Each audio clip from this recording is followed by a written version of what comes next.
Hi friends, welcome to my channel. Manohari కంగారుగా Amar room అంతా వెతుకుతూ ఉంటుంది. ఇక అలా మనోహరి అమర్ రూమ్లో వెతుకుతూ ఉండగా అమర్ వాళ్ళ అమ్మా నాన్నలు రాథోడ్ అందరూ అమర్ రూమ్లోకి వచ్చేస్తారు. ఇక మనుని చూసి అమర్ వాళ్ళ నాన్నగారు షాక్ అవుతూ, నువ్వు అమర్ రూమ్లో ఏం చేస్తున్నావు మనోహరి అని నిలదీస్తూ ఉండగా మను కంగారుగా అది అంకుల్ 6 డైరీ అని అనేస్తుంది. ఇక వెటకారంగా రాథోడ్ 6 డైరీయా? అమ్మగారి డైరీ మీకెందుకు? అయినా అది సార్ వెళ్తున్న జీబ్లో ఉంది కదా అని అనేస్తాడు. దాంతో మను పై ప్రాణాలు పైనే పోతాయి. చాలా షాక్ అవుతూ ఉంటుంది. ఏంటి 6 డైరీ అమర్ వెళ్ళే జీబ్లో ఉందా అని షాక్ అవుతూ అంటూ ఉంటుంది.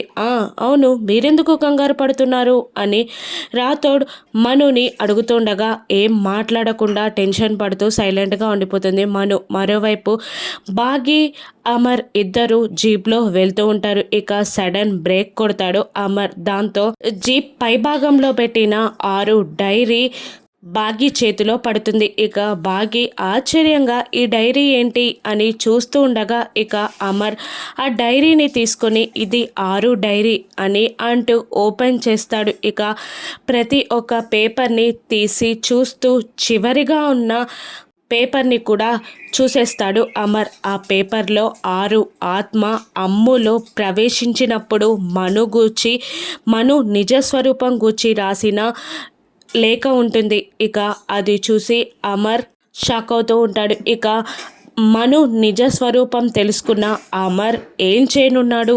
మను ఏ విధంగా తప్పించుకోనుంది? రణ్వీర్ మనుని ఏం చేయనున్నాడో రాను ఎపిసోడ్స్లో చూద్దాం. Thank you for watching.